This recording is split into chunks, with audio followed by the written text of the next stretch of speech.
With The Little Mermaid scheduled to hit theaters this month, Disney has announced the next project to exploit for profit, Lilo and Stitch. On the heels of backlash for casting African-American singer and actress Halle Bailey as Ariel, a character originally portrayed as pale-skinned, blue-eyed, red-haired, and similar backlash over the casting of Afro-Iranian actress Yara Shahidi as Tinkerbell, a blonde, blue-eyed, pint-sized fairy, Disney has decided to go full ethnic for its next project. Now, this may be very much part of Disney's DEI initiatives, maybe. So, of course, the next question is, what could possibly go wrong? Turns out nothing appeases those hungry for representation. Damned if you do, damned if you don't. The latest backlash follows the casting of Nani, the older sister of Lilo in the film, Lilo and Stitch. In the role is actress Sydney Elizabeth Aguadong, a biracial or mixed-race actress from Hawaii. Good choice, right? Well, not so fast. Turns out Sydney is too white, or rather too light-skinned, or rather biracial, which Nani was not. So the YouTube reactionaries, as you might have guessed, have been having a field day with this one, with many channels calling the backlash against Sydney's casting tone-deaf and hypocritical. After all, how can those who support the race swapping of Ariel also run their mouths about Nani not being dark enough? Do they not see their own hypocrisy? Well, I'm gonna try to apply some nuance to this, so here goes. At first glance, it sort of looks like they're right. But something I've noticed about many of these reactionaries, almost all of whom are white, they lack nuance. Now, before you lose your head, let me say I do not support race swaps. I do not support race swap. Ariel should not have been race swapped. I have said this repeatedly in many videos for those of you who want to check. I think race swaps are cheap, pandering, and condescending. That said, it's possible to agree or disagree with both types of wrong casting without being a hypocrite or tone deaf. Following the backlash against the casting, as well as news that Netflix is airing a Cleopatra documentary that portrays the famed Egyptian queen as black or mixed race black, as previous offerings of Jodie Turner-Smith as Anne Boleyn, a topic I covered here, and recent trailer for the Bridgerton prequel, Queen Charlotte, in which again Queen Charlotte is portrayed as biracial mixed race. Oh boy, the usual suspects are out in mockery with memes. You know, the Ryan Gosling as Black Panther, Black Elon Musk, Anthony Hopkins as Nelson Mandela. I don't see it working, but anyway, I don't know why reactionaries keep doing it. I mean, I get that it's meant to be satire, haha. Ryan Gosling as Black Panther, Black Elon Musk. I guess it's meant to show hypocrisy, and most people, again, don't care about nuances. So, you know, the general consensus is if Ariel can be black, then Malcolm X can be white. If Anne Boleyn can be race swapped, then Martin Luther King Jr. can be played by a white guy.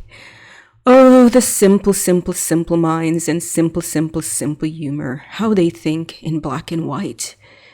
Nothing about these memes have ever sat well with me, but they are so prevalent that responding to them online is a Sisyphean task. So naturally, I will make a video rant to show you exactly why these things are not the same. Nuance. Disclaimer. Again, for those in the back, I do not support race swaps. That said, Ariel is not the equivalent of the Black Panther. Anne Boleyn is not the equivalent of Harriet Tubman. Shocking, right? How can this be? Both Ariel and T'Challa are fictional. Both Anne Boleyn and Harriet Tubman were real people. So it goes something like this. If you can't see past race, then yes, you're racist. Okay, that lacks nuance, so let's try again. The comparative lens to view these characters through is not whether the character is fictional or real, but ironically enough, the character's lived experience. Suddenly the postmodernists make sense, don't they? Or at least this is the proper way to apply postmodernism, not as a collective lens, but an individual level. Both Ariel and T'Challa, the Black Panther, are fictional, true, but Ariel is mythological, whereas T'Challa belongs to a real race, indigenous African. See also Nani in Lilo and Stitch.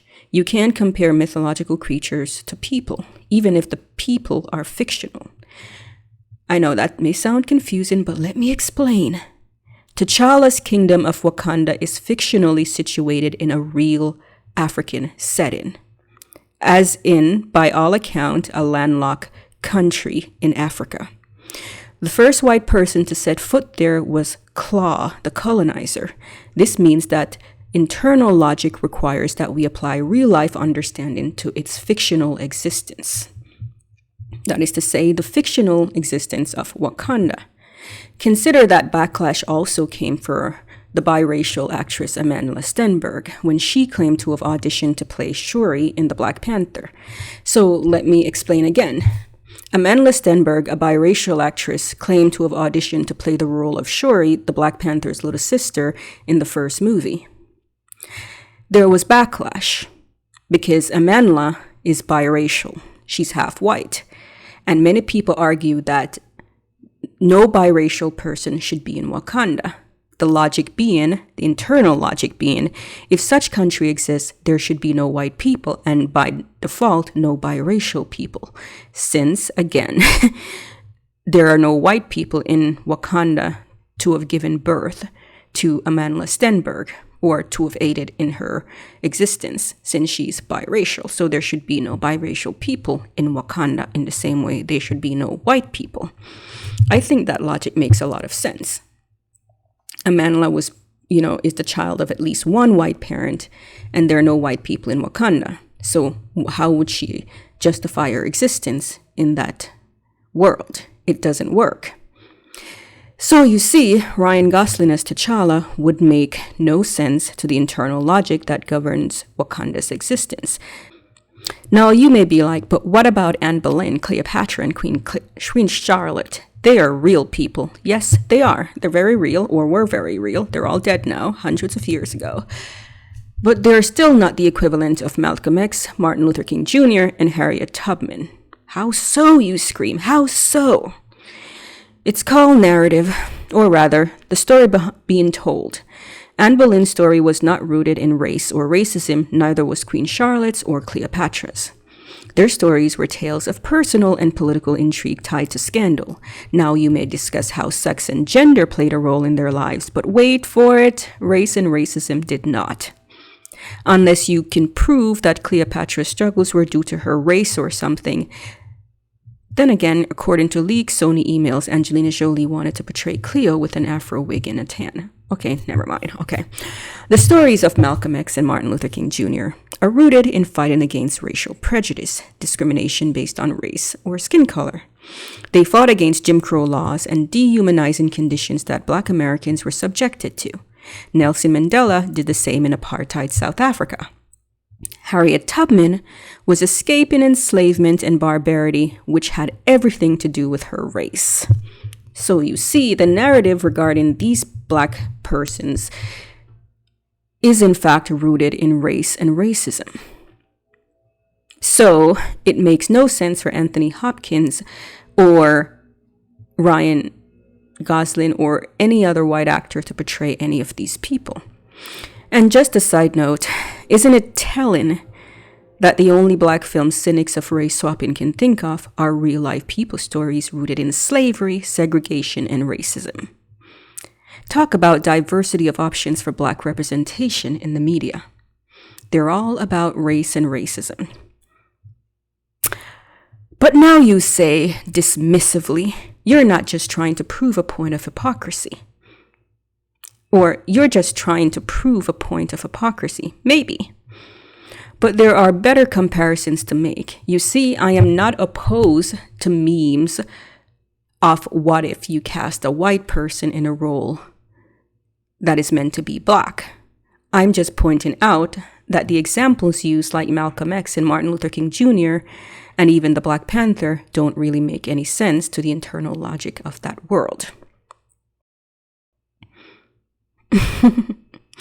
Okay, you're still not getting it? Okay, there are better comparisons to make.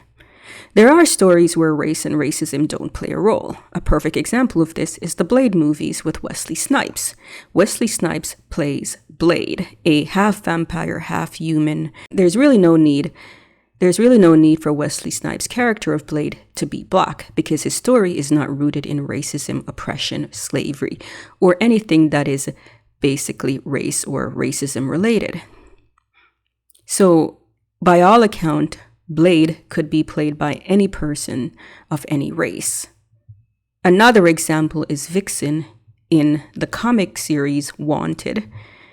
Weirdly, she's depicted as black, looking almost exactly like Halle Bailey in the comic book series. But here is something very strange. In the movie Wanted from, I think, 2005, Vixen is portrayed by Angelina Jolie.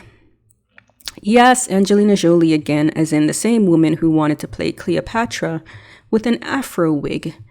The same afro wig she used from the movie A Mighty Heart, which I will get to in a second. So here's an example of a character who was written as black in the comic books who was portrayed by a white actor in the movie. There was some backlash, but the comics were not popular enough for people to really care. Anyway, are there movies about real-life black people and other non-white people where race wouldn't be important? Glad you asked. There's the Marion Pearl story, a woman searching for her kidnapped husband in Pakistan. Her race isn't important to the story at all, since it's really just about her putting her journalism skills to use to find her missing husband. So unimportant was race that she was portrayed by Angelina Jolie again. This time to major backlash, since at the time, Marion Pearl was in the media a lot. Pearl is of Afro-mixed Cuban heritage. There are some discrepancies about her background, but visibly, she appears to most people as, at the very least, a mixed black woman. At the time, many suggested Afropean biracial actress Thandie Newton for the role. I personally thought Zoe Saldana would have worked, being that she was of Afro-mixed Latin American heritage as well. Angelina Jolie really wanted it, and she was more famous, signing on with Pearl's own approval. Okay, you say. How do you explain the backlash against the Lilo and Stitch actress? But before that, Sydney, that's her name. How do you explain the backlash against her? It's easy, the same way I explained the backlash against Zoe Saldana as Nina Simone and what's-her-face Amanda Stenberg playing the role of Shuri, or Jacqueline Fleming as Harriet Tubman and Zazie Beetz as Stagecoach Mary. It's called colorism. Yeah, nuance, right? It's called colorism. So, Sydney, the backlash against Sydney, the actress cast in Lilo and Stitch, is the same as the backlash against Zoe Saldana as Nina Simone and Jacqueline Fleming as Harriet Tubman and Zazie Beetz as Stagecoach Mary in the film The Harder They Fall. Colorism essentially refers to the preference for those within a specific race who appear to be lighter skinned or who appear to have features that are more European similar or friendly. This means that in any given race, there will be a group of people, in this case, mixed race individuals who are partly white heritage and who, as a result, will have features that are seen to be more similar to persons of European heritage.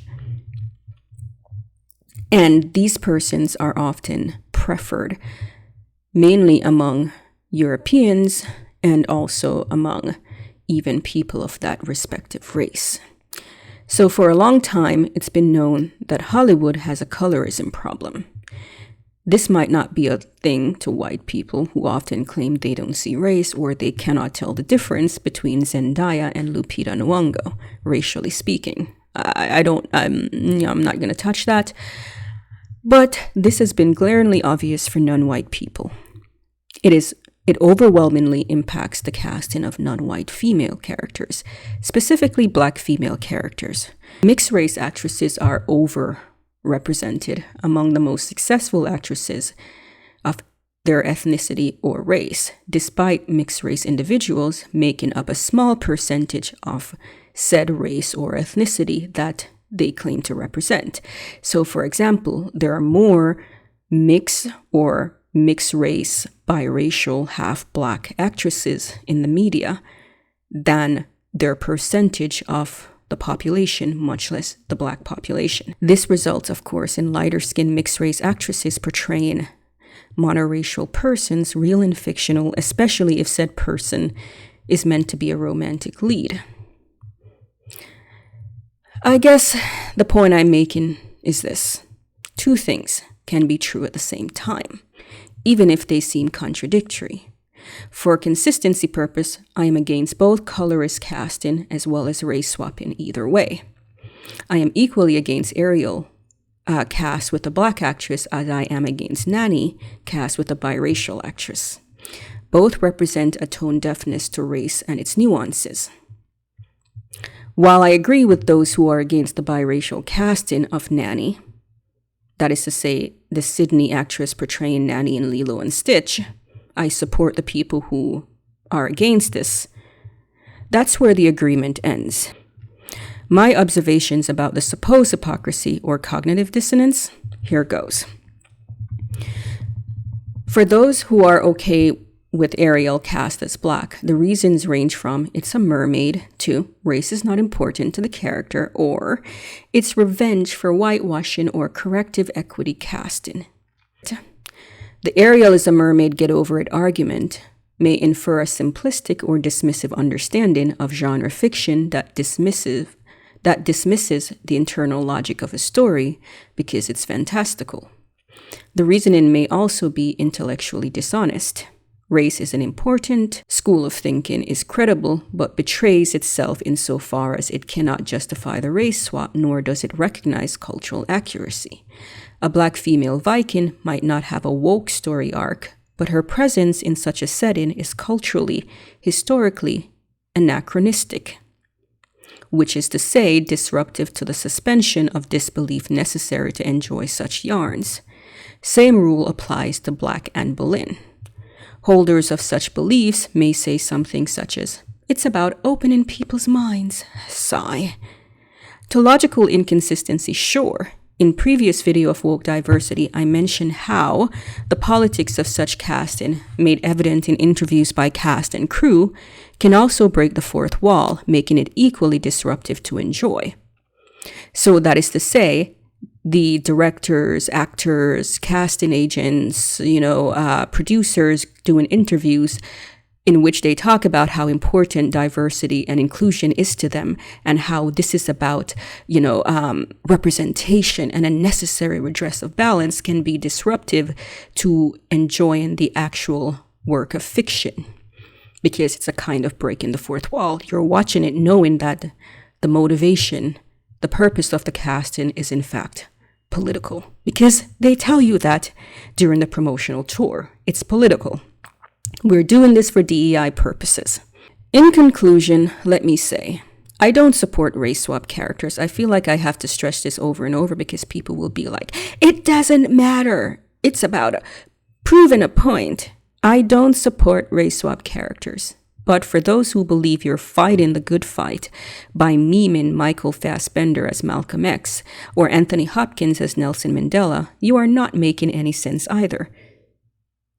Though this might be the point. Maybe that is the point, to not make sense, to show how frivolous all of this is.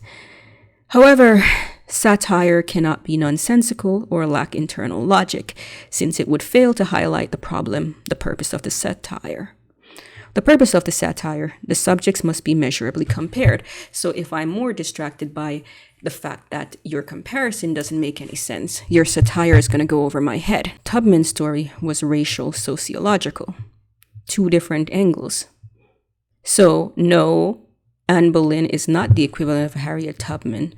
The only thing they have in common is that they were both real women at a time and place, because Harriet Tubman's story is racially motivated, whereas Anne Boleyn's story is personal, not racially motivated. Ironically, both woke casting agents and anti-woke reactors ignore this logic, context, and realism, and of course nuance, often relying on broad, shallow observations of race and sex, which is of course where I have a problem and where I often, drive myself mad. Nuance, people, nuance. Okay, anyway, these things are not comparable. So, to go over, Lilo and Stitch casting is just as problematic as the casting of, Halle Berry in The Little Mermaid. My God, I just want to say Halle Berry, but God, why did their parents do that to her? They both ignore nuances and authenticity of casting. The problem with Ariel is that it takes away the storytelling consistency and even the cultural context of Ariel's existence. The problem with the actress Sydney playing Nani is that Nani was never meant to be biracial. And yes, biracial is a thing. If the character was written that way, sure, but the character was not written that way. And as many people have known, it is often very common for Hollywood to replace non-mixed race women with biracial counterparts, because biracial counterparts are seen as more appeasing or appealing to white society as a whole. Anyway, this is just my appeal to nuance. Take it or leave it. But yes, I don't find it funny Michael Fassbender as Malcolm X. That just doesn't work. Fassbender as Blade, sure, that does work. Malcolm X, no.